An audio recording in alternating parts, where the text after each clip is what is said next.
ini. Dengan saya Hairia, dan pada episode kali ini kita akan membahas topik yang sangat penting nih, yaitu Pancasila sebagai sumber hukum dalam sistem hukum di Indonesia. Saya sangat senang kali ini karena kita kedatangan tamu spesial, yaitu Ibu Baria, seorang pakar hukum yang akan banyak berbagi wawasan terkait tema ini. Selamat datang Ibu Baria. Terima kasih banyak Ibu Hairia, senang sekali bisa berbicara di sini. Sama-sama nih Ibu Baria. Oke, langsung aja kita mulai dari dasarnya ya.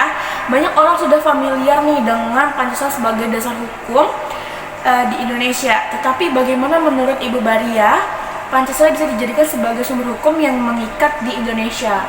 Baik, untuk pertanyaan itu, Pancasila sebagai dasar negara Indonesia sebenarnya juga memiliki kedudukan yang sangat strategis dalam sistem hukum kita. Pancasila bukan hanya menjadi landasan ideologi negara, tetapi juga menjadi sumber dari segala sumber hukum yang ada di Indonesia. Dalam konteks ini, Pancasila bukan hanya menginspirasi pembuatan undang-undang, tetapi juga memberikan nilai-nilai yang harus diterapkan dalam setiap keputusan hukum. Sebagai contoh, di dalam Undang-Undang tahun 1945, pasal-pasal yang ada memang mengatur tentang sumber hukum, tetapi Pancasila memberikan prinsip-prinsip dasar yang seharusnya dipegang teguh dalam pembuatan hukum, seperti nilai kemanusiaan, keadilan sosial, dan persatuan.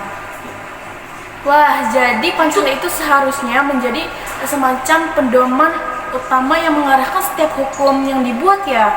Misalnya ketika kita berbicara tentang undang-undang atau peraturan, kita harus melihat apakah peraturan ini sejalan dengan sila-sila dalam Pancasila. Betul begitu Ibu? Betul sekali Ibu Hairia. Setiap undang-undang yang dibuat harus mencerminkan nilai-nilai yang terkandung dalam Pancasila. Misalnya sila kedua yang berbicara tentang kemanusiaan yang adil dan beradab. Ini seharusnya mengarahkan pembuatan hukum yang menghormati hak asasi manusia. Jadi Pancasila tidak hanya sebagai simbol, tetapi lebih sebagai prinsip dasar yang memberi arahan terhadap arah kebijakan hukum. Wow, menarik Ibu Baria. Kalau kita lihat dalam prakteknya bagaimana Pancasila diterapkan di pengadilan. Misalnya dalam kasus-kasus tertentu, apakah hakim dapat menunjuk Pancasila dalam menjatuhkan keputusan? Tentu saja dalam praktik peradilan, Pancasila sering kali dijadikan rujukan, terutama dalam kasus-kasus yang memiliki nilai-nilai moral dan keadilan yang mendalam. Meskipun tidak ada aturan eksplisit yang menyatakan bahwa Pancasila adalah sumber utama, dalam setiap keputusan pengadilan, nilai-nilai yang terkandung dalam Pancasila sangat berpengaruh dalam cara hakim menilai dan memutuskan suatu perkara.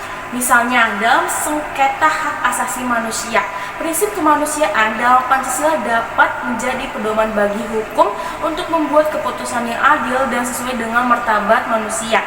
Selain itu, pengadilan juga menggunakan Pancasila sebagai dasar untuk menilai keadilan sosial dalam suatu perkara. Apakah hukum yang diterapkan sudah memberikan keseimbangan bagi seluruh rakyat Indonesia?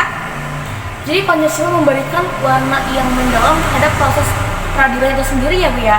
Tapi kalau kita lihat masih ada sebagian orang yang mungkin merasa Pancasila ini lebih berfungsi sebagai ideologi negara, bukan sebagai sumber hukum. Bagaimana menurut Ibu?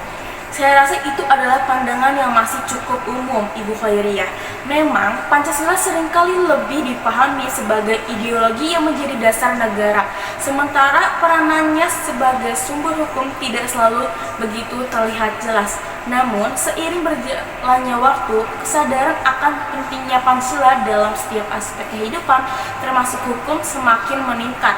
Oleh karena itu, sebagai masyarakat hukum, kita juga harus terus mengedukasi dan memastikan bahwa nilai-nilai Pancasila diterapkan dalam setiap proses legislasi maupun peradilan. Tapi tentu saja ya Bu ya, ada tantangan dalam menerapkan Pancasila sebagai sumber hukum ya. Apa saja sih tantangannya ada di Indonesia menurut Ibu? Tantangan utamanya adalah adanya ketidaksesuaian antara prinsip-prinsip Pancasila dan praktik hukum yang ada.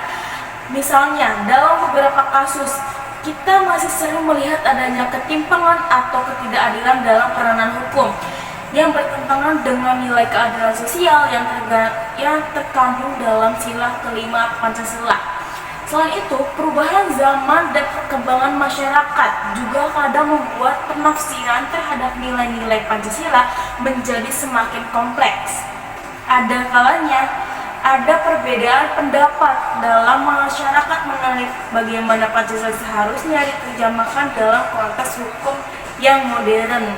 Jadi dalam hal ini peran edukasi dan sosialisasi. Jadi dalam hal ini Bu, peran edukasi dan sosialisasi Pancasila sangat penting ya. Betul sekali Ibu Khairia, pendidikan Pancasila harus terus diteruskan, baik itu di sekolah, universitas, maupun dalam masyarakat umum, sehingga kita bisa memiliki pemahaman yang lebih baik tentang bagaimana Pancasila dapat diterapkan dalam konteks hukum kehidupan sehari-hari. Wah, terima kasih banyak Ibu Baria atas wawasan dan penjelasan yang sangat-sangat bermanfaat. Pancasila memang bukan hanya sebagai dasar negara, tetapi juga harus menjadikan sumber yang hidup dalam setiap hukum yang kita buat dan kita terapkan. Sama-sama Ibu Khairia, sebagai diskusi ini bisa membuka pemahaman kita semua mengenai pentingnya Pancasila dalam sistem hukum di Indonesia. Terima kasih juga atas kesempatan yang diberikan kepada Ibu Khairia untuk saya mengisi acara hari ini. Terima kasih Ibu Baria. Untuk para pendengar nih, semoga diskusi kali ini bisa berikan wawasan baru tentang bagaimana sih kita harusnya menjaga dan menerapkan Pancasila dalam setiap aspek kehidupan, khususnya dalam hukum. Sampai jumpa di episode selanjutnya. Indonesia selalu mengklaim bahwa ada nilai tertinggi yang jadi acuan hukum positif kita itu. Disebut sebagai philosophical foundation. Pancasila sebagai dasar negara itu yang lahir adalah aturan hukum. Tapi kalau Pancasila selain dasar negara, itu tadi Pancasila pandangan hidup, Pancasila filsafat, Pancasila pedoman kebersamaan, Pancasila kesepakatan, itu yang lahir etika, bukan hukum. Jadi hukum itu, saudara, hanya lahir dari Pancasila sebagai dasar negara.